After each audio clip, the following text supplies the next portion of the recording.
capital to the Sunshine State. It's compelling. The high plains of Kansas and the northeast corner of the land of enchantment. It's Friday. The land of EWTN all across the Lone Star State. It's GRN Alive. Bringing you faith, fun, and facts. Live from the studios of the Guadalupe Radio Network. Join us on the show. Call 877-757-9424.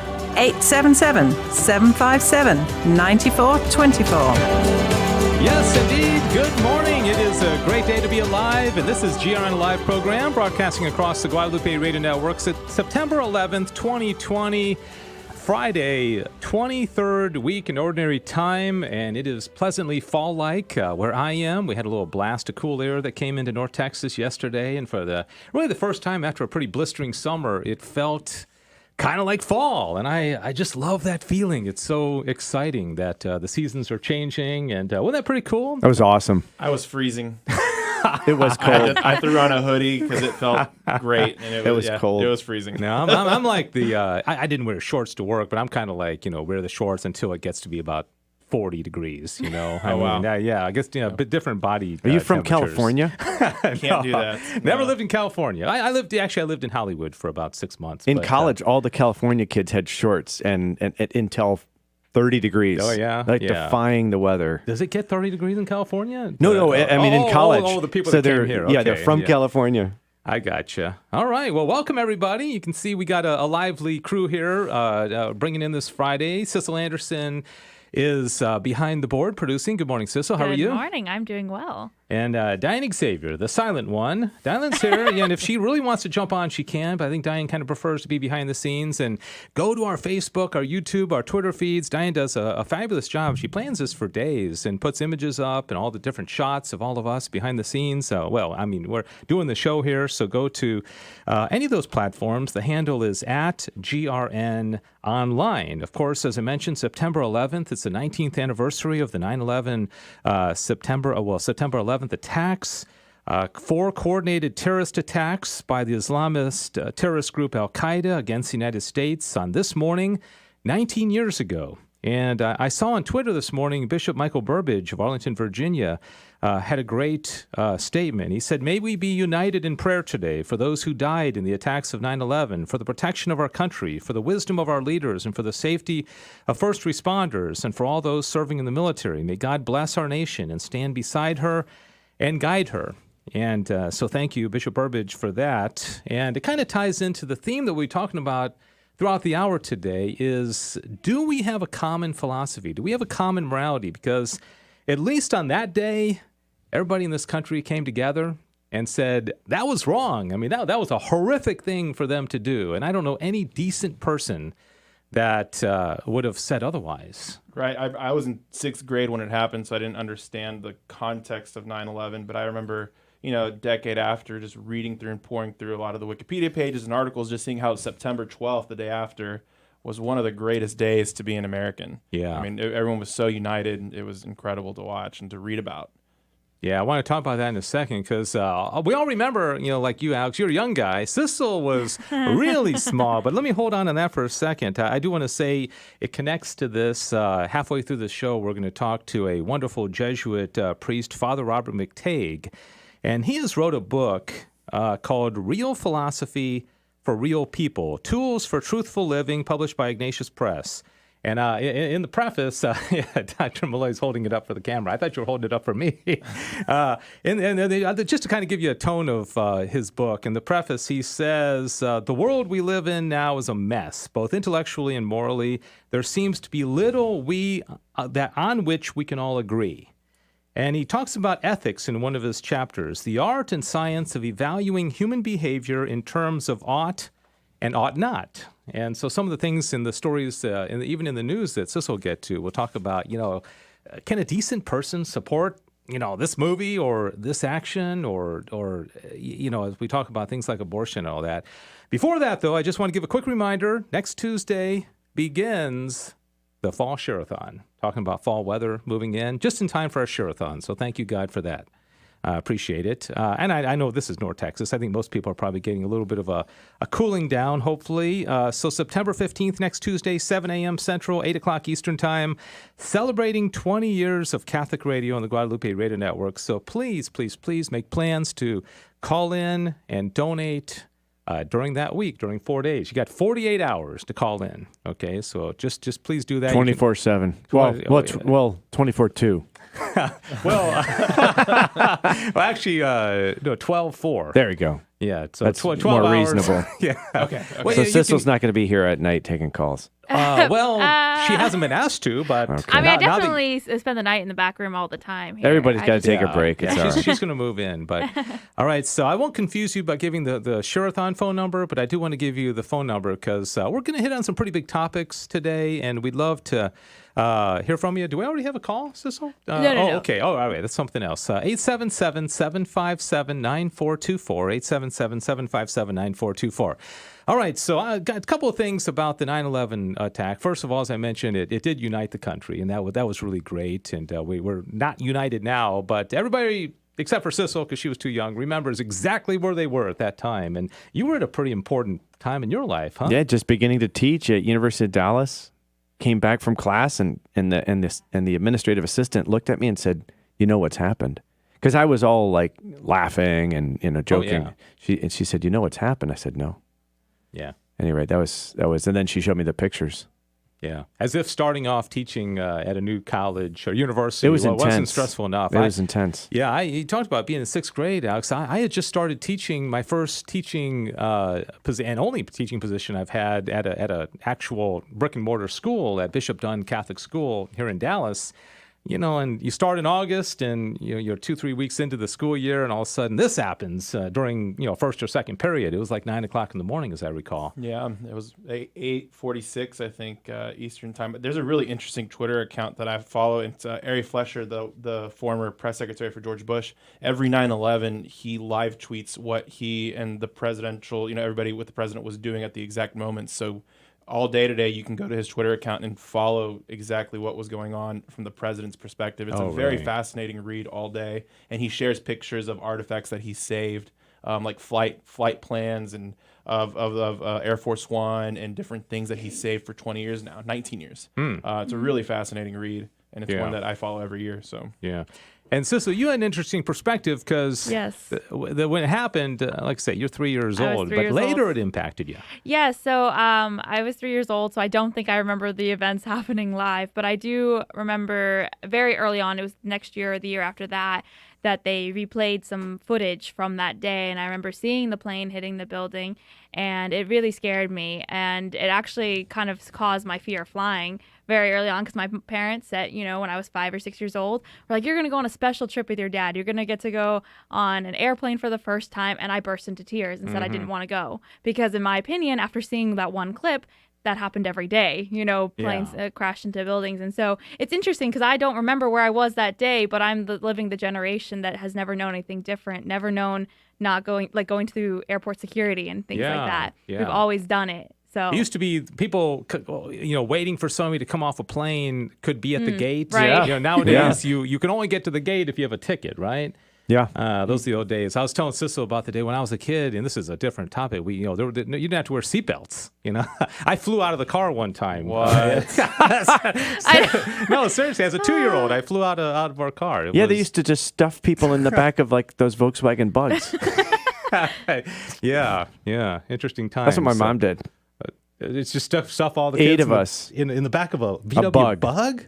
Bug. Seriously, were you like piled up Oh, on we're top all of each piled on top of one another. That's crazy. It was fun. Yeah, that is pretty crazy. Wow. So, anyways, Diane said she was a student at Texas A&M University at the time, and her roommate came over and said, "Hey, guess what happened?" But and I will say also, that's the second. I was at school, so I didn't watch it. The second one, people got to see live on TV a plane crashing into a building.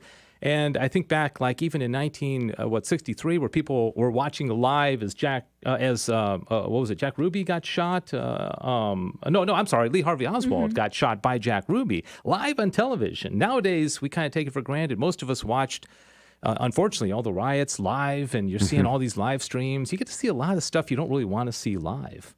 It's pretty. And again, like the impact it had on Sissel, you wonder what impact it has that we see so much violence. Yeah. Man, sometimes even not live, but just after the fact. I mean, you go on Twitter, you see a lot of really bad stuff all the time, unless you just avoid it, which probably you should. And we've said it before, but we had that moment those few days after George Floyd, was killed, where the nation seemed to come together, and then it just it didn't hold. It fell into anarchy. Mm-hmm. It did, yeah. So, anyways, God bless the souls of all the people who died in 9/11, all the first responders, all the heroism that was exhibited that day. And may we one day come together again. 877-757-9424. And Sissel, you are following some of the stories in the news. I am, yeah. So yesterday, President Trump had released a list of 20 additional names of potential Supreme Court nominees, which included 3 senators, Ted Cruz of Texas, Tom Cotton of Arkansas, and Josh Hawley of Missouri. And another interesting name that was on the list was Sarah Pitlick. And if you don't remember who that was, she was part of the defense team for the Center of Medical Progress that had David Daleiden, who was the one, if you remember, who exposed Planned Parenthood employees, basically admitting to, on these videos that he released, admitting to selling parts of aborted babies for profit. And so she was part of that. So it's a pretty strong pro-life stance there. So those are coming out. I mean, I'm sure everyone has different opinions on the list, where some good and some bad. So yeah. I bet they're all pro-life. Yeah. Yeah. Some of them are super outspoken pro-life. Yeah, Mm-hmm. exactly. Yeah. I mean, some people describe Trump as the most pro-life president that we've ever had. I think that argument could certainly be made. I think he's the one that's most overt about it. I think one of the names that was not specifically on this list, but was on a previous list, is Judge Amy Coney Barrett, who was criticized when she was being Catholic. For being Catholic. What is it? The dogma lives loud. Lives loudly within you, or something like that. That was interesting. So Trump said all potential Supreme Court nominees would be justices like the late Antonin Scalia, Clarence Thomas, Samuel Alito. Nice. And so you can't. That's I'll take them. Yeah. The hit list, man. Yeah, for sure. Well, the top. That's not the right word choice. Yeah. You sound a little Greatest mafioso. Greatest hits. Yeah, there you go. Yeah, the hits just keep on coming by Dr. Chris Malloy. That's great. And in some really tragic news, a tabernacle was stolen from St. Catherine of Alexandria Cathedral in Canada this last week. And it was recovered, the tabernacle itself. It was thrown into a canal nearby, but none of the hosts have been recovered, which the local bishop made the point, Bishop Burgee made the point that tabernacles can be replaced, but the precious hosts, the Blessed Sacrament, can't. And so it was caught on video around 4:30 a.m. that 2 people were caught breaking into the cathedral, stole them, and then the parishioners actually launched a search. A bunch of them got together and they were able to find it, but again, not the host. So it's interesting, though, because if you think about it, I mean, obviously, whoever stole it knew what it meant. Yeah. They knew that because they left the tabernacle, which tabernacles are usually made out of very, very precious items, but they took the host because they know they know it's Jesus. That's creepy. Yeah, can you think of how offensive that is? If you do know what that is, and you still do that, and you don't have theft in mind, you just have ill will, that's a direct offense against God. I mean, that's really high on the don't do list. Yeah.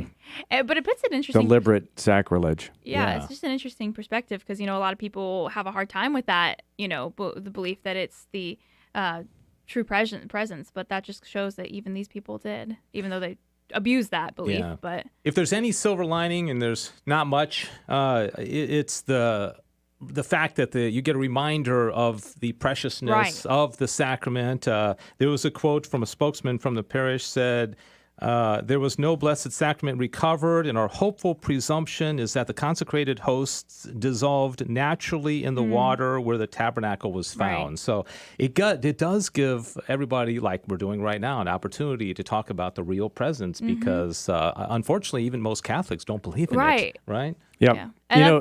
Go ahead. Have they done a massive reparation? I don't think this article said anything about that. But that would Is that- definitely that would be be a good idea. appropriate That to would be do, right? very Yes. appropriate. Yeah. Yeah. Now in Siena, there was way back in the 1700s, a bunch of hosts were stolen. Actually, the money was stolen, but these hosts were dumped by thieves.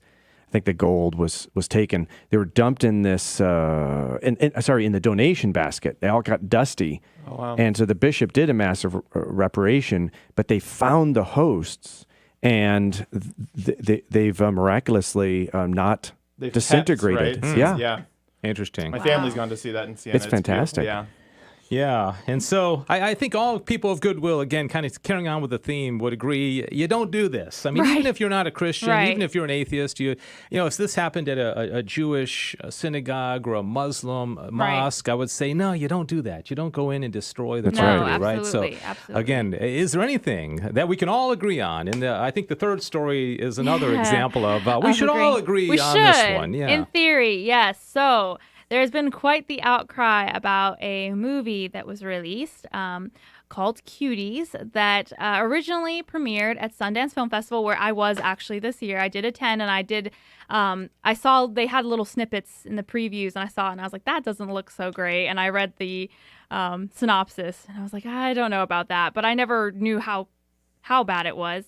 But basically, it is about 11-year-old girls who start a dance troupe and use quite suggestive moves in it. And not to mention, it's a coming of age story, but it throws a lot of things in there. And a lot of people are accusing it of people are saying that people are justifying it as a pedophile angle of the flick, and it was released on Netflix, and that's when the main outcry came. It's on Netflix where a lot of kids can see it. It's not restricted in any way. Yeah. You can see how they dig at the family too, because Right. she's got conservative, Yes. Muslim parents, and but the real people who really love her are these other people encouraging this. Right. Obviously, because that's how that works. And, some people are saying that the head of Netflix should be arrested. I mean, some are saying, on pedophilia or child exploitation charges, and I don't see that happening. A lot of people are the campaign to cancel Netflix. I've never had Netflix, so there's nothing to I cancel. got rid of it this summer.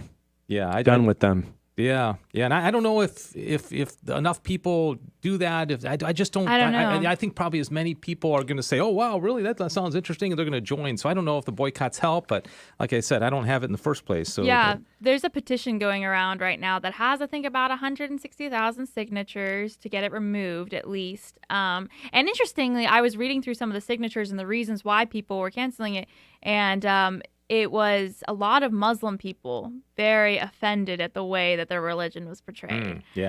Which is interesting, because I feel like normally people who agree with this ideology would be defending Muslims, and they're, they don't, criticize them. They do it when it's convenient to take Right. down Christianity. Right. But they don't like Islam. No. They don't like its moral rules. Right. It's a strange relationship between left-leaning people and Islam, because you would think there would be polar opposites, but sometimes they do embrace it. If you want to comment on the show, we're talking about a lot of different topics here. Is there a common philosophy? Is there a common moral code that we can all agree on? Can we agree that some things are always wrong, like exploiting children in movies, like flying planes into buildings, like supporting abortion that we'll talk about here in a second? 877-757-9424. 877-757-9424. And I will just say, in light of that, I don't know if it's any coincidence that there's a new California bill that many people have been talking about that lowers penalties for adults who have sexual relations with a minor. There's a lot of details that I don't want to get into with the law, because it's a family program, but it's I think this is all calculated. The timing, it's just a slow degradation of the moral fabric of the society. And as soon as we start fighting one front, we get hit on another one, and it seems the hits just keep on coming. Boiling frogs. Yeah, definitely.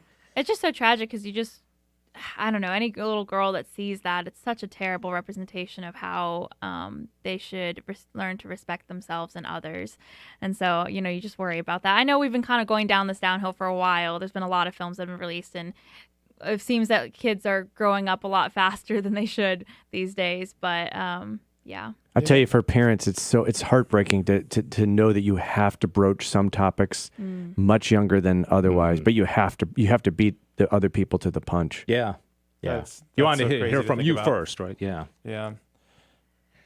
All right. Wait till your There's kids just- get up yeah, there. Yeah, my kids are 4 and 3, Yeah. you know, and I'm already freaking out about when they're 6 and 7. It So used to be I have when no I was like kids. maybe when they're I'm 12, freaking out. 13, I have to start dealing with this stuff. Yeah. For me, I'm already preparing. It for has to be younger, yeah. Yeah. or else they're gonna hear it from something Yes. else somewhere Yeah. else. And But you know, that's it's so scary to me. as long as we're like, hey, we're going to wrestle the bad aspects of the culture, and we're not going to shy away from it, and then I think you can win, because you're Right. like, hey, kids, you're in a battle and you're awesome. Right, and you need to win this battle. You need to know, win. and Yeah. arm Yeah, them, it's much better to be, I give think, them the right upfront and tools. forward Yeah. about it. Certainly gives us a lot of opportunities to talk to our kids, right? Let me move on to another topic before the bottom of the hour.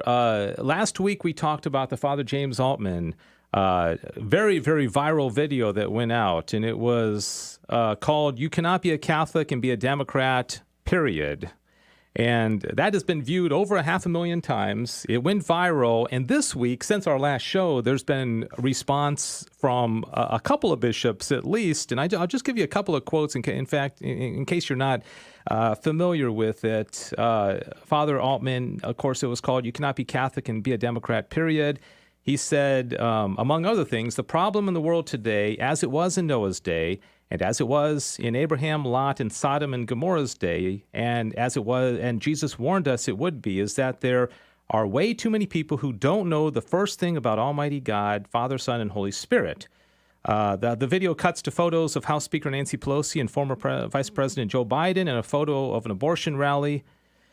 He says, and so we can see in the many godless politicians and the godless education system and the godlessness of so many sheeples, they are most definitely not serving him. They are not fulfilling their purpose in life.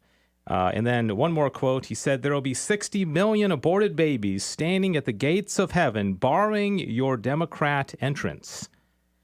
He said, while criticizing the Democratic platform's commitment to legal protection for abortion. Since then, Tyler Bishop Joseph Strickland came out last weekend endorsing the video by Father James Altman. And he said, as the Bishop of Tyler, I endorse Father Altman's statement in the video. And then he said, my shame is that it has taken me so long to do so. Thank you, Father Altman, for your courage. On the other hand, Father Altman's own bishop, Bishop William Callahan of La Crosse, did not feel the same as Bishop Strickland. Let's just say that. Says he's attempting fraternal correction. And he said in his statement, canon law indicates that before penalties are imposed, we need to ensure that fraternal correction, rebuke, or other means of pastoral solicitude will not be sufficient to repair the scandal. He's referring to Canon 1341 in the Church's Code of Canon Law. And then Callahan emphasized, quote, the undeniable truth that motivates his message. He went on to say, when we approach issues that are contradictory to the faith and teachings of Jesus Christ and the Catholic Church, particularly on abortion and other life issues, we should invite dialogue and heartfelt conversion to the truth. Our approach must never seek to divide, isolate, or condemn, end quote. And so Bishop Strickland is coming out saying, I endorse it. Great. I only wish I'd done it sooner. Father Altman's own bishop is saying, message okay, tone not okay. That's tough. I think that, to focus on the political platform is the key. And I keep coming back to this. I hate to bore everybody, but the 2002 document, CDF, participation in political life, it says, look, there's freedom in political life, obviously, but well-formed Christian conscience does not permit one to vote for a political program or individual law which contradicts the fundamental contents of faith and morals. Then they specify. We're talking about abortion, euthanasia, number one. We're talking about the right to educate your own children, number two. We're talking about marriage. Sorry, that was number three. We're talking about true marriage, number two. And then forms of slavery like drugs and trafficking, that kind of thing. And then lastly, peace. Listen to this. It demands the absolute radical rejection of violence and terrorism, which speaks to our summer. Now, of course, there's a lot of that. Now, the official, I think, USCCB position, which I find a little bit vague. They say the church says that Catholics can vote for a pro-choice candidate as long as they don't vote for him because he's pro-choice, and they have what's called proportionate reasons. And I don't know. That's where I think it gets wrong. See, in the gets a little- abstract, in the abstract, you might say that, but then you have to bring this to bear. Let's think 20 years from now, and an analogy. Let's say 1960, you're thinking about Hitler, and someone says, hey, there was a priest back then that was denouncing a political program. He was denouncing a specific candidate. Maybe the bishop in the 30s is upset that he's denouncing a particular candidate. But look what happened. Yeah. How many did Hitler kill? How many have we killed with abortion? Yeah. And I think it gets messy every 4 years. But, if we just kind of said abortion is always wrong and no Catholic can support it, forget about politics. I don't want the guy at the men's club meeting in my parish getting up and talking about being pro-abortion. And so if we could squash it at the lower level and just say it's always wrong, Catholics can't support it. And then every 4 years, we wouldn't have to go through this, but it always blows up and there's confusion. And you've got, and I know, Alex, you saw this story as well. A group of Catholic theologians, activists, and nuns have signed an open letter to Catholic voters urging them to oppose Donald Trump, who they argue flouts core values at the heart of Catholic social teaching. And so now you got the other side saying, don't vote for this guy. And right. It's a mortal sin to do this. It's not a mortal sin to do that. Nothing's a mortal sin. And, just do whatever you want. And then every 4 years, you're right. It's just Confusion. That's what it is. They neutralize all the issues. But, the 2004 letter of Ratzinger to McCarrick goes like this. Who did he write to? Speaking of, McCarrick. Not all moral issues have the same weight Exactly. as abortion and euthanasia. For example, if a Catholic were to be at odds with the Holy Father on the application of capital punishment or decision to wage war, he would not, for that reason, be considered unworthy to present himself to receive Holy Communion. Wow. Mm-hmm. Yeah. So all these people who are saying, just war is equal to abortion, they're not right. Just war is a big issue. And just war, you have under what regimes in the past 50 years have we declared war? It doesn't break out like just Republican. It goes, Republican, it goes Democrat. Right. Not to get political, but it goes both parties, is my point. Right. But capital punishment, some people sort of equate that issue with The abortion issue. Yeah, there's no question that the war has to be just. It has to be a just cause. It has to be executed justly. But the question is, who's deciding whether it's a just war? The leader has to make that decision. Maybe their leader errs. Father James Martin said in a Facebook post, neither party or candidate fully expresses Catholic teaching in its totality. Neither party fully expresses the vision of the world that Jesus offers in the Gospels. But if any candidate did fully express the Catholic Church and says, okay, here's the Catholic Catechism and this is my platform, and then we would have no separation of church and state, right? Right. The answer to Father Martin, natural law. That's what we say. It's not a Catholic program. It's natural ethical principles. Right. Father Martin flouts core and obvious ones for the whole history of humanity. Yeah. And, and I think that there needs to be more emphasis on Bishop Callahan from La Crosse's statement that says the undeniable truth that motivates his message when we approach issues that are contradictory to the faith and teachings of Jesus Christ and the Catholic Church, particularly on abortion and other life issues, we should invite dialogue and heartfelt conversion to the truth. That's true. If you stop right there and then let's say, maybe his tone and maybe he got a little too political, but let's hit that topic. Let's hit that, Let's do it. Let's dialogue, man. But we spend a lot of time talking about tone and, and That's usually, that's often just a cover for, I don't really want to hear the content. Yeah. Yeah. Another quote from Bishop Strickland, voting is not an easy task, nor one to be taken lightly. On the contrary, it requires research, prayer, and discernment. We must ask ourselves, do we believe in God? Do we as a nation believe in God? Strickland wrote, adding that Catholics must also ask themselves if they believe in God's commandments and in Catholic tradition. I mean, just go through the Ten Commandments, Nice. you know, and like you say, natural law, falling back on that. Maybe there should be a natural law party, you know. It just That'd says be we awesome. follow natural Right? law. Or a Christ the King party. That'd be amazing. That's what I'd It's a promote. little on the nose, but yeah, that would work. I heard that, I don't know if this is true, I heard that Kanye West was going to call his party the birthday party. Did you hear that?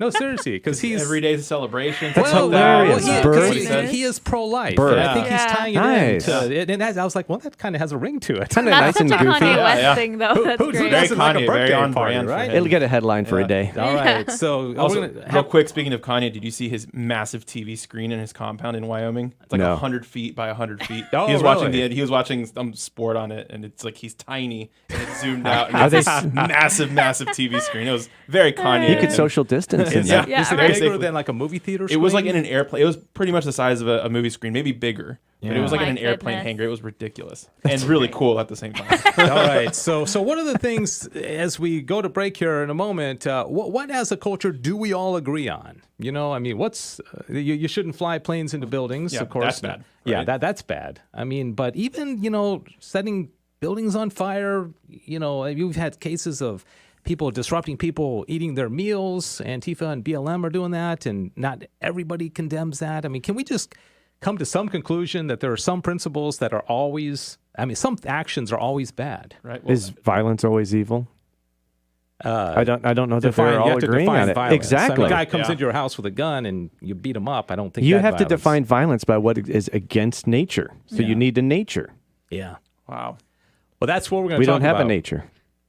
Yeah. Yeah. Well, Father McTague will shed some light on that. So, all right, good conversation. And again, if you want to join in the conversation, you're always welcome to do so. 877-757-9424. We always kind of touch on the light topics here on Friday morning. Frivolous. Yeah. Great What'd way you to say? start the Sunshine and weekend. butterflies. Sunshine and right? butterflies, guys. Yeah, well, you know, God is in control. Kumbaya. Ultimately, we're a people of hope. We know that you know it all ends well, Right. but we need to teach and instruct and teach natural law. And I know Father McTague is going to agree on that. 877-757-9424. Take a quick break and come back with Father McTague, who has written a really nifty book called Real Philosophy for Real People, Tools for Truthful Living. So we'll talk to him when we come back.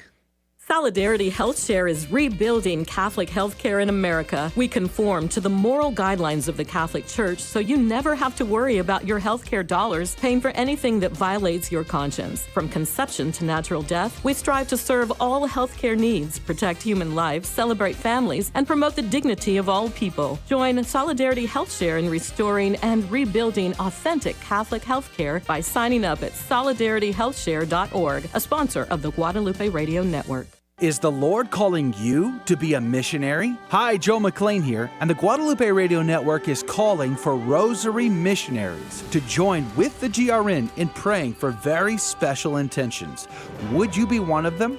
Log on to grnonline.com/missionaries. Together, we can bring the power of prayer to bear on a dark world in need of the light of Christ. Log on to grnonline.com/missionaries. Next week, we will be hosting our quarterly share-a-thon on Tuesday through Friday from 7 a.m. to 7 p.m. Central Time. The GRN is 100% listener-supported, and for only 16 days out of the year, you have the opportunity to be an active part of the GRN family by making a pledge of support for your radio station. Please pray for the success of the share-a-thon. We are so very thankful that you are part of the Lord's divine providence, sharing of your prayers and financial gifts, which sustain the work of evangelization through the powerful means of radio. I invite you to tune in and join us next week as we share how Catholic radio has changed so many lives for all eternity due to your support to keep your station on the air. This is Len Oswald, President of the Guadalupe Radio Network, with your GRN Family Minute. We are your Catholic radio. Radio for your soul.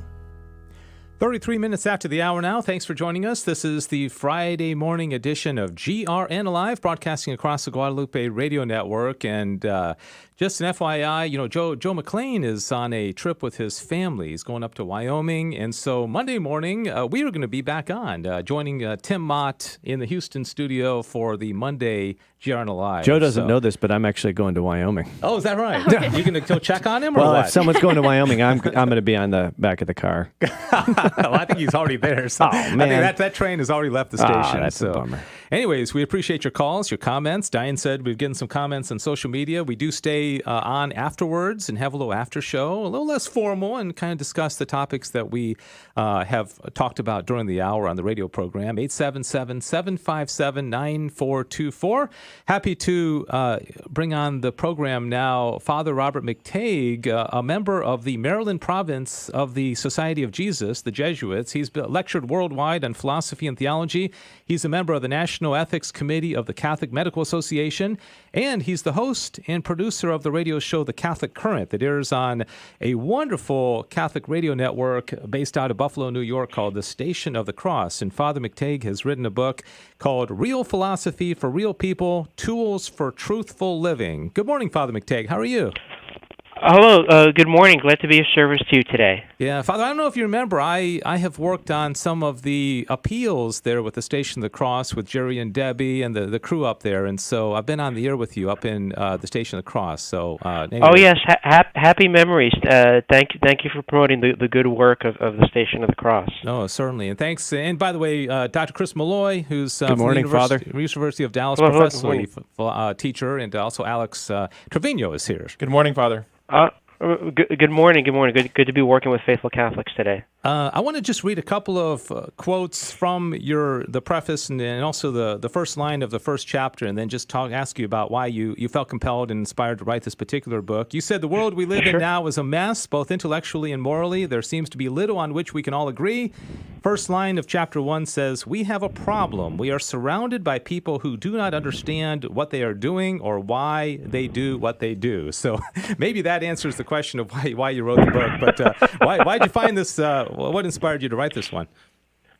Well, I taught for very many years, and I saw that students began to have an awareness of, hey, I'm being lied to. And my family is being lied to, and there are powers and principalities that want to eat my soul, and I don't have any ready defense against them. So this is an opportunity to boost your intellectual and moral immune system. It's a way of learning how to protect your soul and the souls of those you love. Yeah, and we were talking during the first half of the program, Father, about today being 9/11, and the country 19 years ago today was united around at least a common agreement that what happened that day was wrong. But it seems like there isn't much agreement these days, as you allude to in that one statement, that we don't agree on a whole lot, but even the common principles of morality, right? Well, yes. As a matter of fact, I'm going to be writing an article soon that says what we want to avoid is moral disputation where finally someone says, "Shut up," because conscience, and that's the end of it. We have to learn we have to know how to talk to each other about what is right and wrong, good and evil, just and unjust, etc., etc. We don't have a common vocabulary. We don't have standard measures. We don't have a set of tools. And then we use the word conscience as our magic get-out-of-jail-free card. Don't hold me accountable. Don't ask me to offer evidence for why I believe what I believe. And that's suicidal. It's been disastrous for our culture. When we don't have common principles and a common vocabulary, then the first and last resort is violence in one form or another, as we're seeing right now. This book gives you the basis for an alternative. So do you take up and encourage a Socratic method then in this kind of situation especially? Yes, I do. But being a Socratic figure is really hard. So I never taught by saying, well, how do you feel about X, Y, or Z? Yeah. When I was in the classroom, I told students, when you announce your position with I feel that, I'm going to interrupt you and tell you I don't care. I want to know what you can prove, what you can argue for. So what I used to do with students was called daily depredations. I'd give them a headline or something I found on the internet. And I said, take a few moments, read it through, write a response, tell me what you think. I said, then I'm going to go through it line by line and show you what you missed. And I'm going to train your eye to detect lies and then train your eye for where you can insert the truth. So it's kind of the Socratic method, but amped up, dialed up to 11, if you will. You know, Father, Nice. it's something has gone wrong in the education of Catholics in particular. I know there's a quote in the preface of your book by Justice Kennedy of the Supreme Court, and it's kind of a famous quote on his opinion in Planned Parenthood versus Casey, and I think it kind of highlights the problem in our culture today. He said, and this is a Supreme Court justice, a Catholic one, he says, quote, "At the heart of liberty is the right to define one's own concept of existence, of meaning, of the universe, and of the mystery of human life," end quote. Wow. Wow. I mean, Sounds like God. yeah. I mean, is that not, and this is not talking about, running a stop sign. This is about human life issues. This is about life and death, about babies being killed in the womb. We got a problem, don't we? Oh my goodness, yes. I mean, what if my approach to life is I get to take your stuff and beat you down if you object? Right? Justice Kennedy, who has received awards from self-identified Catholic law school as a champion of human rights, is given us a moral theory that wouldn't make it in a better class of fortune cookie. We can certainly do better than that. As people who can breathe and see and can count to 10, and as people who've received the revelation of God entrusted to the Catholic Church, we don't have to settle for that nonsense. Yeah. Do your students come alive? I mean, by the end, are they like just really digging this and moving? I have to say for the most part, yes. As I introduced, I said, hey, I can teach you in a matter of weeks to be an anti-relativist ninja. They say, oh, Father, I can't wait to go home at Thanksgiving break and confront Uncle Fred and Cousin Mildred about their nonsense. And I said, right, you don't have to be afraid. As I said, you can have your intellectual and moral immune system boosted, and then you can be a champion and an advocate for the truth.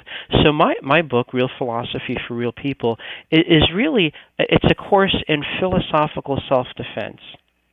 Nice. Very good. Another quote from your preface. You talk about some of the bad philosophy that's come down over the last few centuries, and you talk about some philosophers, quote, "They question the existence of any reality outside the mind, yet they correct the waiter when he brings the wrong order." So there's an inconsistency, yes. Isn't there? Well, yes. Well, this is where I quote my late great mentor, Paul Weiss. He said, "Philosophers let theories get in the way of what they and everyone else know." And it's very simple. Gosh, I'm not sure if there's anything out there other than me. And hey, you cut in front of me. Well, how do you know that? Yeah. There's a book called Naming the Elephant. He said, if you're at a cocktail party and some philosophy professor says, we can't be sure about anything, whisper in his ear and say, dude, your fly's open. If he looks, then he's a fraud. Right? There's a certain sense in which philosophy is not that hard because it encourages you to have a firm grasp of the obvious. Oh, my goodness. That's great. That's awesome. Comments or questions? Father Robert McTague is joining us. Real Philosophy for Real People, Tools for Truthful Living, which is published by Ignatius Press, with an afterword by another great Jesuit, Father Robert Spitzer, who we love. 877-757-9424. One of your chapters, Father, is on ethics, the art and science of evaluating human behavior in terms of ought and ought not. And, you get a group of second graders in a line for lunch, and one of them cuts in line, and they're going to say, oh, you can't do that. I mean, we naturally have a sense of ought and ought not. But it seems like in our, we were talking about some crazy stuff in the culture, like this Cuties movie. And but how do we get just back to a basic ground level notion of ethics? Well, start with what children know. Children know how to say yes and no. They know how to say mine, and they know how to say that's not fair. And then that becomes a building block. Kids know, don't be a jerk, don't lie, and don't take people's stuff. Right? And you can build a civilization on that. And what I do is drill down to say, this is why it's true. This is not just the argument of the stronger, it's the stronger argument. So I with this book, I know, because this is all battle tested. Basically, this is what I taught in classrooms for 20 years with undergraduates. I said, I can bring a willing 19-year-old to a high degree of sophistication in a matter of weeks. Right? In a certain sense, it's not that hard. It's a matter of will. The problem is we live in a culture right now that loves something other than the true and the good. So I can give you the tools, but we also need to call one another to conversion. Amen. Wow. Definitely. All right, 16 minutes before the hour, Father McTague joins us. Real philosophy for real people. And, the word philosophy sometimes frightens people, doesn't it? They think of the abstract. They don't think of philosophy as applying to everyday life. And I think that's in the very title of your book, you're saying, no, this is practical. This is something that really can apply to our everyday life, right? Yes, absolutely. I mean, we think of philosophy as a caricature, that it's these very vague abstractions. What's the ontological status of the reality of the maybe? And we all doze off. I said, no.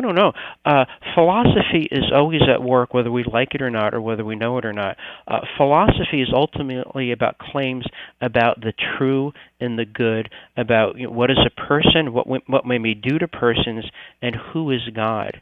And the answers to those questions have real rubber meets the road, nitty-gritty, life and death answers and consequences.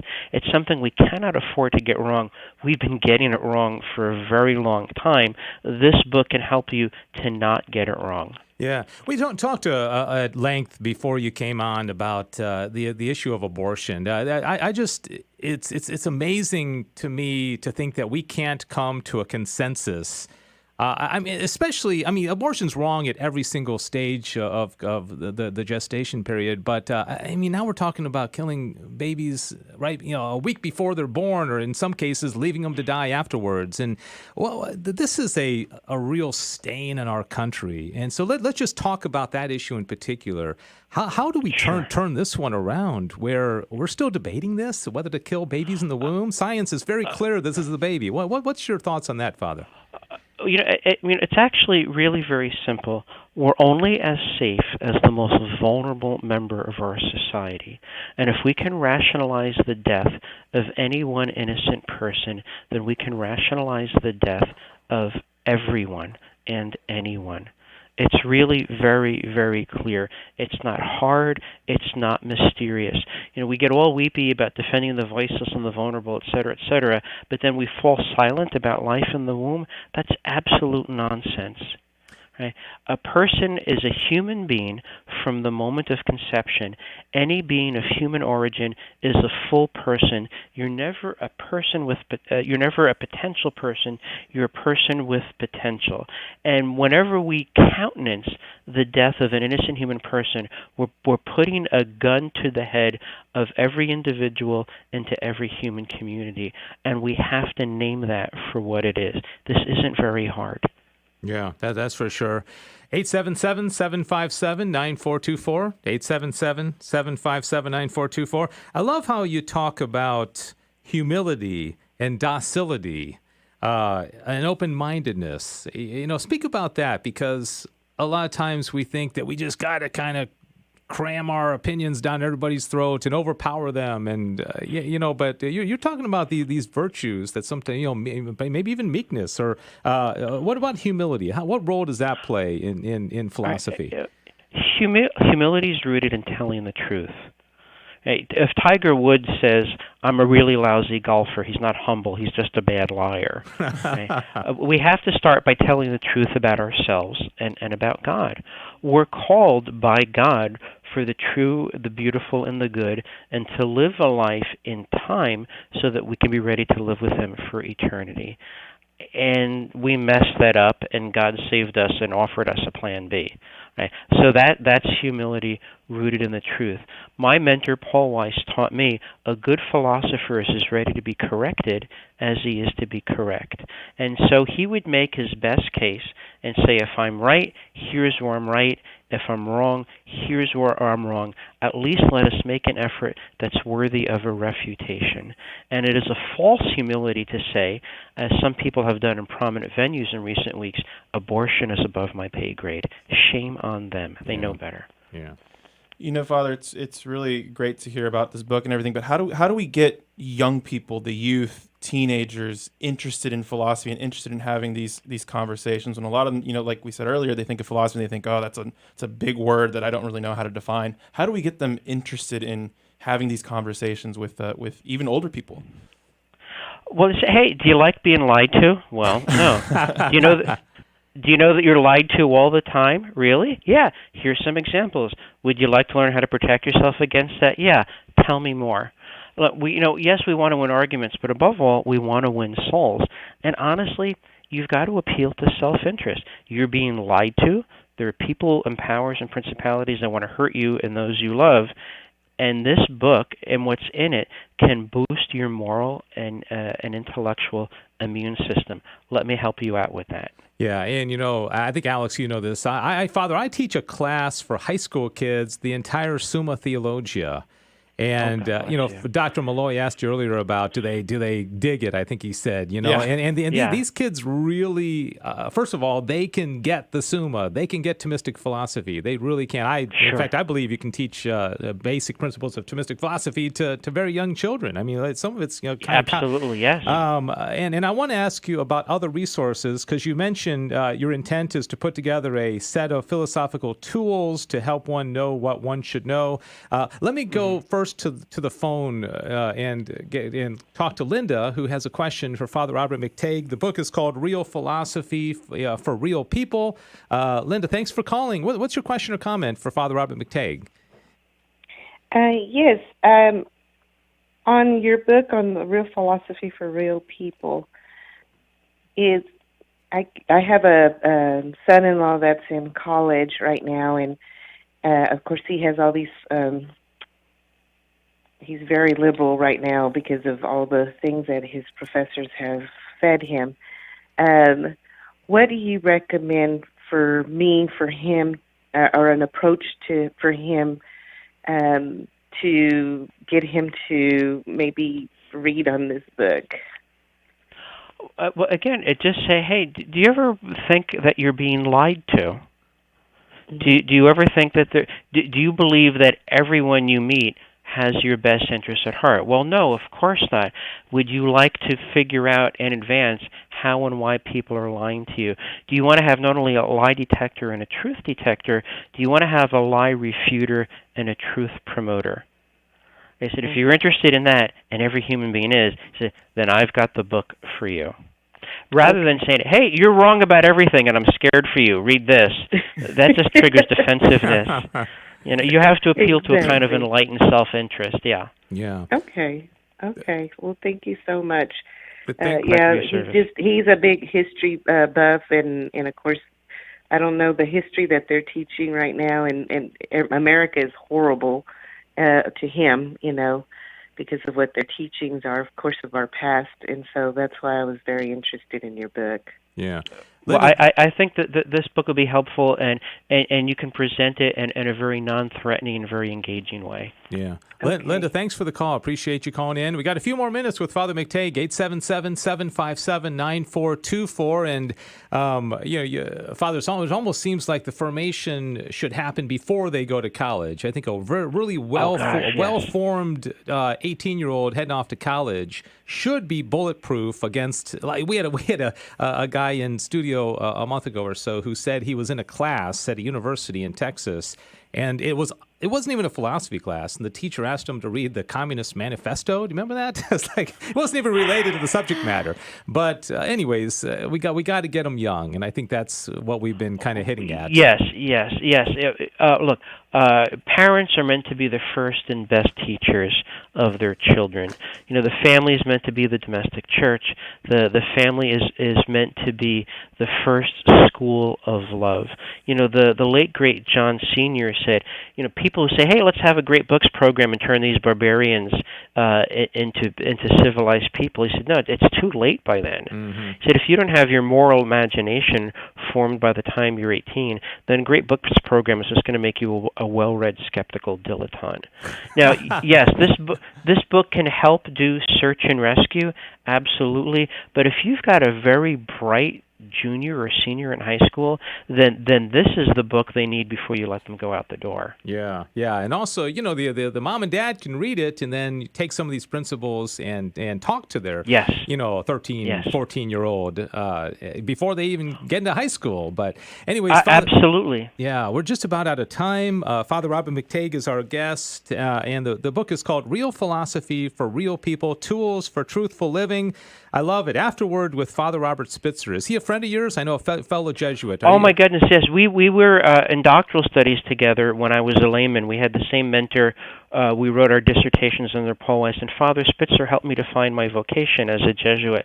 So I owe him a debt of gratitude. He's a hero of mine. He's a genius. He's a good holy priest. Yeah, certainly. You also host the show with the Station of the Cross. So we just have about a minute remaining. What other issues do you find that you have to really continue to talk about because they're so important in our culture today? What else? What do you like to talk about? Formation of conscience. Yeah. Formation of conscience is indispensable. My next column at aleteia, ALETEIA.org, is going to be about conscience. Formation of conscience and human dignity and religious freedom. The right to worship are things that I talk about very frequently on the show. Yeah. And isn't it a teaching of the church that we should always follow our conscience, right? But then that gets into formation, right? Well, yes. You have an obligation to follow your conscience. You have an obligation to have a well-formed conscience. Yeah. And I'm going to tip my hand. A well-formed conscience is one that is in harmony with what the church has always taught. Yeah, you can't just say because conscience, so shut up. That's not Catholic. Yeah. Father, thanks so much. Really enjoyed the conversation. Ignatius Press has published this book, Real Philosophy for Real People. I'm hoping it's in the Catholic bookstores. We always ask people to go there first. If they don't find it in the Catholic bookstore, where should they get it? Ignatius.com or on Amazon. Get it, read it, read a review, write a review, and then give it to someone else and buy another copy. Yeah, and I love behind in the back, Dr. Peter Kraft, Father Robert Spitzer have all recommended it. Francis Beckwith, Father Rutler. And they've all been guests on my show, by the way. Oh. Everyone who wrote an endorsement has been a guest on my show. Oh, okay. So, very good. So, thanks so much, Father. It's great to talk with you. Would you be able to impart a blessing on our listeners before we say goodbye to you? Certainly. Through the intercession of St. Ignatius Loyola, may God's peace reign in your heart. May mighty God bless you, Father, Son, and Holy Spirit. Go in peace, and please pray for me. Thank you. We appreciate your time, Thank you, Father. Father. Great to speak with you. And that just leaves us with a minute or so, and maybe not even that much. We're going to do the after show afterwards, right? And you're going to hang around for a little bit? I will, yeah. I'm just that was a fascinating interview. It was. I was just sitting here just sort of listening. I didn't want to say anything because it was so good. Yeah, he's great. And, awesome. And we didn't get an update on your rosaries that you gave away last time. We'll do that in the after show, okay? So hang on, and Sissel will join us and be part of that conversation as well. Thank you so much. God bless you. Have a great weekend, and we'll see you on Monday for the GRN Monday show. Thank you for listening to GRN Alive. From the studios of the Guadalupe Radio Network. For more faith, fun, and facts, Join our email list. just text the letters GRN to the number 42828.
All right, we're back on, and this is the after show here on the Guadalupe Radio Network. Had a fun time talking about a lot of important topics and talking to Father Robert McTague about his book, Real Philosophy for Real People, Tools for Truthful Living. That was interesting. And now we have the after show. We're on Facebook and YouTube and Twitter. And so thank you so much for hanging with us. And Alex Trevino is here, and Cecil Anderson, and Diane Xavier as well.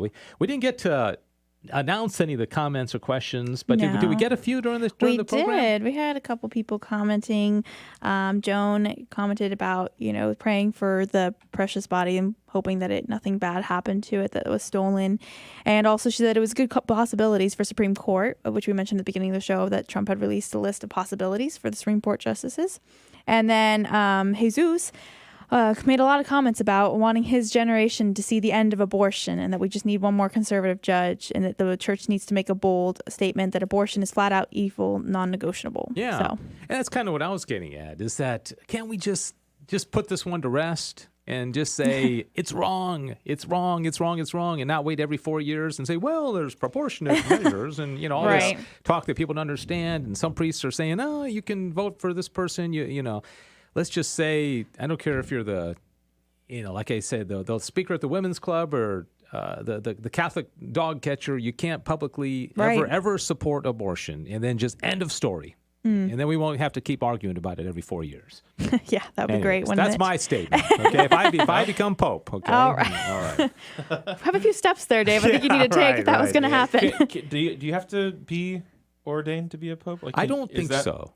Is there some crazy law from like the 1200s that we don't know about? I didn't know that. I think a layperson in very extreme I didn't cases, know or that. like That's or crazy. a priest, or you don't have to be a bishop. Like there's some law. I know I've read it before. Okay. Well, I mean, I don't know, but I don't know if it's layperson. Because it's always thought that you have to be pretty much every time they pick a new. It's a cardinal. Yeah, right? that's what I was going to say. It's always a cardinal. But I don't think it has to be. Oh, interesting. I don't know. In that case, I'm putting some votes in for some priests I know. Just gonna, putting your votes in. Not that I can do anything. The suggestion box over there at the Vatican. Exactly. I'll be like, excuse me. Here, very quickly, My I pulled up nominations. just so we can, figure this out. There are only 2 requirements for being pope: being male and being baptized into the Catholic Church. Oh, really? Whoa. So, man, we're in there. All right, let's go. I'll vote for you, and you vote for me. Okay? No. Yeah, I'll probably let you. I'll go next. But you also obviously have to. The conclave has to. I don't see them ever in our lifetimes picking a lay person or picking out of the inner circle. Yeah. Like I think it's all you can always tell. Which with Pope Francis it was very different because we all thought we didn't know that he was the Archbishop of Buenos Aires, Argentina, and right. It came out of nowhere. Yeah. Right. And with Pope Benedict, it was very much okay. It's obvious he's going to be the next pope. Yeah. So. I wonder in 1978, of course, when John Paul II, before you guys were around, right? 70s. Wow, what is that? I was too young. I just remember back then because John Paul I died. After a month, month or so, and so it was real quick. But I'm just wondering, and I don't know the answer to this, whether people knew who John Paul II was, or was he kind of one of those Francis? Oh, if Cardinal Wojtyła was Cardinal Wojtyła. Did they know? Was he on the radar? I don't know. I mean, what I do know, he was the first non-European pope. Well, he's European. Hundreds of years, non-Italian. Pope. Yeah, non-Italian. In hundreds of years, or something like that, right? It's been a long time. Right. Followed by a German. Then followed by an Argentinian, Latin American, But Francis is really Italian. Yeah. He's from Italy, but he grew up in Argentina. Right. He's Italian by Those African cardinals are awesome. Yeah, one of them would be. That'd be so cool. Yeah, I may take my vote away from you. I may be voting for one of them. Yeah, Sarah. Yeah. So, what'd you think of Father McTague? I thought that was interesting. Goodness, he was so fun to listen to. Yeah. I mean, he made me realize I need to start on my 3 and 4-year-old. Right. Yesterday. Yeah. I mean, what he was saying about how having a well-formed philosophy, well-formed morality before you go to college. That's the greatest gift I could probably give to my kids. Yeah, as a parent. And I think in decades past, that we kind of thought we send the kid to Catholic school, maybe They're CCD, okay. and They're they're covered. taking care of it, Yep. and then Just you once know a week, see It's a them major off. mistake. Yeah. though. Go on a date. My you know? job is Yeah. to throw the baseball with my son and Mm-hmm. you know go to his soccer games and you know talk about whether the Cowboys won or you know but yeah that religious stuff is being taken care of in, Right. in CCD, and boy, those days are over. I think we're seeing the fruits of that. Yeah, that didn't going work for a out too generation or well. two. Yeah, like It Justice did not Kennedy. work. I remember reading that in 2015 in Notre Dame. Yeah. And just reading that and saying that's probably the most destructive line of text in any Supreme Court ruling in Yeah. history. It's going to go down as the worst text ever in the Supreme Court. And how insane that text is. Basically, you're your own God and you can create your own universe. That's Yeah. pretty much what he says. That is And that this country- relativism. that this country has given you that right. And how shameful that it's a Catholic Yep. that wrote that. I mean, if it was some secular humanist or something, I'd be like, You'd expect that from them, Right. Yeah, yeah, that was that's really bad. Now, one thing I didn't want to go there because it's a complicated issue, and I know Father is probably familiar with this, but in the Summa, you know, because Father kept coming back to conscience. There's a really interesting article in the Summa that says, does one have an obligation to follow a wrong conscience? Okay, so like when one's conscience is not right, of course you wouldn't know that, Right. but Thomas still says yes, which is interesting. You always have to follow your conscience, okay, even objectively speaking, when it's wrong, Even if it's yeah. ordered incorrectly. Yeah, but then of course he would say, Father McTague and Thomas would say, but that's all the more reason you need to form it properly Right. according to the Catholic Interesting. teachings. And so Thomas comes down and says, you always follow your conscience. Okay, but again, all that really means is the more reason that all of us need from a very young age, like your children, form properly so that their conscience is well formed. Yeah, and I love how simple he makes it too. Yes, no. What do you say? I Yeah. need this or I want this, and something. I mean, basically 4 basic principles on which you can build an entire society, an entire civilization. Yeah. So I love how simple he's made it. Yeah, that's for sure. Okay. Oh no, go for it. Oh, okay. I'm trying to keep track of all these the social media things, and Diane can just let us know or you can let us know if anything comes through. The Cuties movie. Any comments, especially from a female perspective, about that? Yeah, I don't know. I feel like, okay, so if you go back to early Hollywood and stuff like that, women were also very much eye candy, and that's all that they were on screen for. And a lot of times did not have very in-depth characters. There are some very good movies that had ones, but most of the time they were. And obviously the feminist movement was trying to like break free from that to some extent, but we've kind of gone to the complete opposite end where we'll still do those same things, but we're going to celebrate it, and it's powerful, it's empowering. And I feel like that's what's being kind of indoctrinated to the younger generation, and it's really saddening. It's really saddening. I mean, my friend and I will be walking in a mall, and you walk past the Victoria's Secret, and you got the Victoria's Secret's models dressed in very little on the front, and my friend always makes a point of saying, that's someone's daughter, that's someone's, that's their sister, they're a child of God. Yeah. Look at them like that. We have to look at them like that. Yeah. And it's so hard to do. And can you imagine the day that could come and you're walking through the mall and you see a 10-year-old, Right. I mean, because these are adult women and and it's bad, and it certainly drives a lot of people into sin of, their thoughts go to sinful places. You guys talking? No, Diane. Go ahead. I understand they're already making provocative clothing for Yeah, young children. they at are. the They are. stores. Oh yeah, they're slowly, things are getting shorter. Things are getting, it just is happening over time. We're It's getting getting to the harder. point now where it is getting obvious, though. Like Right. it's already gone up enough Yeah, where it's exactly. like, okay, now it's pretty clear what the objective is, what the end game is. Well, I've heard a Exactly. lot of people, and maybe you can attest to this, is that you go to your kids are probably too young for this, but we go to try to find modest clothing for our kids, gosh. and you can't find it. My I mean, you'd have to go to the existence. Amish store or something. Right? Wow. Yeah, I mean, Start really. sewing your own clothes. Oh, I know. It's terrible. You either have to look really frumpy or, you can't find anything. That's why I shop at thrift stores. Yeah. Get older the, stuff. The Frump store. Go to the frump store. Yeah. It's really bad. All right. Well, again, this is the after program, and I keep teasing about the thing about your rosaries. Oh, Do yeah, you want we to give an never update got to about that? Yeah, well, that was all my marketing money for the month because we got a crazy response. It was awesome. Yeah. We got 24 people that signed up within 30 minutes or so. It was awesome to watch it all just come in. So I replied to everybody who signed up within that time frame and said, I need your address.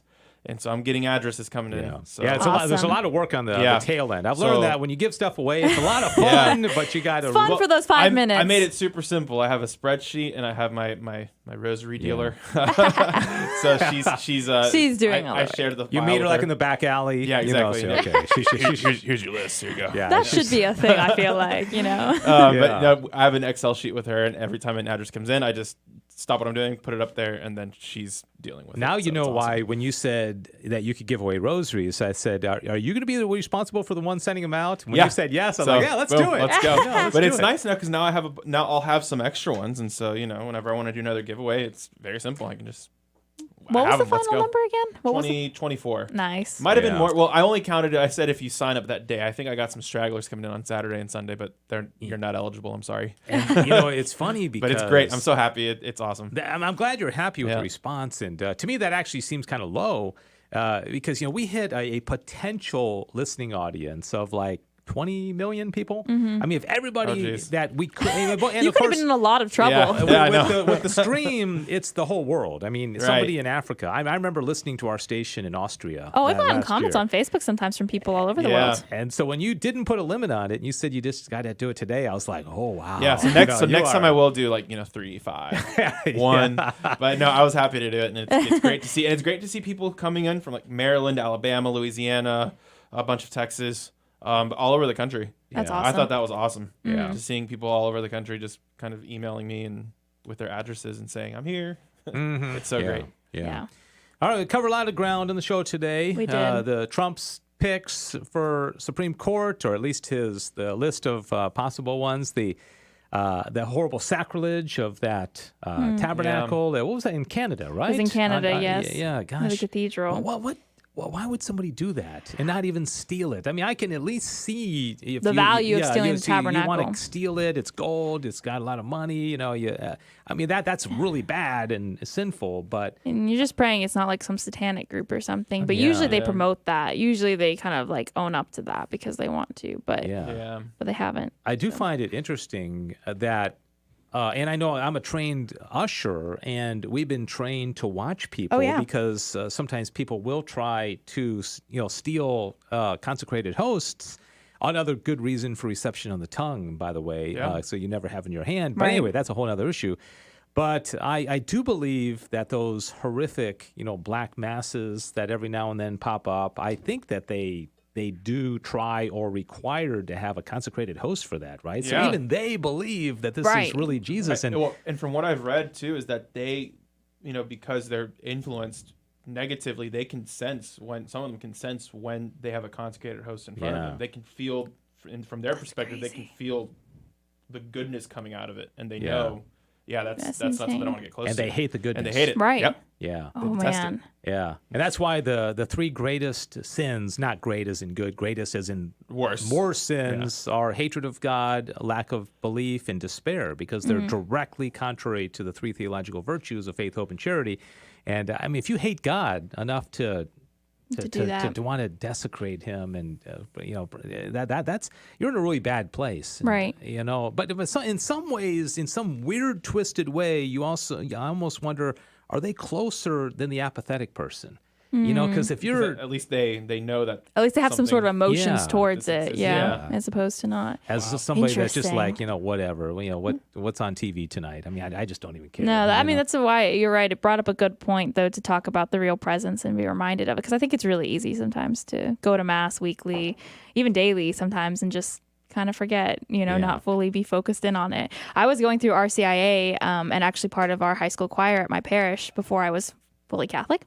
And I remember seeing my choir director look up and bolt to chase after somebody. It was a kid who was confused. He had just been brought along by a friend and just had the host in his hand and hadn't done anything with it and had walked back to his seat, and he just ran after him to go find out how to to get it back. Yeah. And I just remember because I was like, wow, whoa, they really, this is really serious, How much you Because take it's it. true. It's true, exactly. You know, exactly. One of my only memories of being in First Holy Communion class when I was, 6, 7 years old, or whenever I was, is I so vividly remember the teacher, I think who was a lay woman, coming in, and she had an unconsecrated host. Okay, and she said, this is what you're gonna, this is what's gonna look like you're gonna receive, and she started kind of like cutting in half and all that.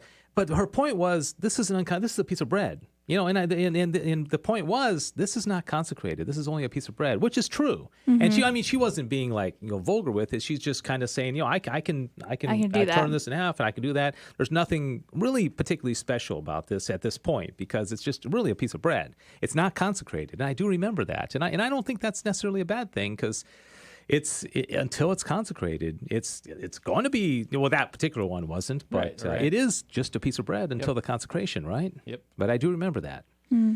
All right. Anything else? Any other reflections, thoughts? Oh my gosh, I'm trying to think if there's anything else we haven't covered yet. I'm sure I'll think of something as soon as we go off. Yeah, right. Yeah. We'll pop back on in You're about right. 2.5 hours, see if anybody's still here. Yeah, I think that's a great idea. Like, Just waiting for you to it could think be of like the something. post show when we've actually collected our thoughts and we come back. We're like, second thoughts Yes. with Cecil Anderson. Yeah. Oh, hey, I like that. Second thoughts. Yeah. And I'll do reflection on second thoughts off my phone. Exactly. We'll just There you keep go. It all going. Yeah.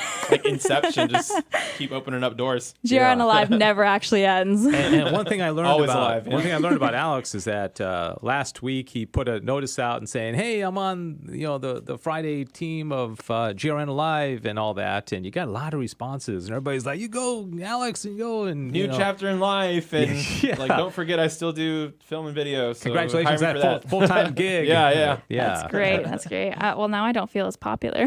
Yeah. Sorry. No, but you're good addition got a to fan the team. base. You're a good addition to the team. I think I've always enjoyed every time you come on. I think I enjoyed having you on the radio. So thanks for doing it. And just for the Thank record, you. he does it as a volunteer. Okay. Yes. So And we give him coffee. I still do. Yeah. I get And we've coffee set up a and- GoFundMe account for his.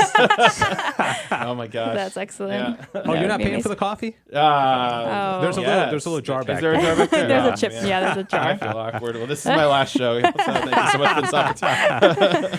All right, Diane, any last comments? Okay, well, hey, thanks so much. And Cecil's program comes on today at noon, Young and 11. Present. Oh, 11. I know, Gosh. it's really hard to remember that. I'm talking Eastern time. Oh, okay. Good save, Dave. Good save.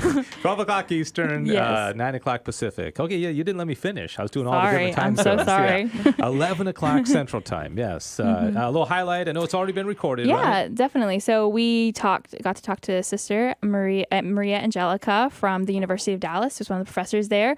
My co-host Zach Barton and I. It's about a show about young adults. It's Young and Present, and we were talking about how to suffer well. Especially in this year, it's been a lot about suffering, and we think that people have kind of forgotten how to. Yeah. So yeah. that's We're my giving highlight. A lot of opportunities. Okay. Exactly. All right. Well, it's a new show, and it's part of the DFW Alive series. We got Jerry Jacob, we got Jeff Scheffelbein, and we have one other one that has been approved for a pilot show. I'll just say that. So coming up. So, anyways, Alex, good to see you. God bless you. Thank you. And mission180.org. That is the website. Yeah, mission180.org.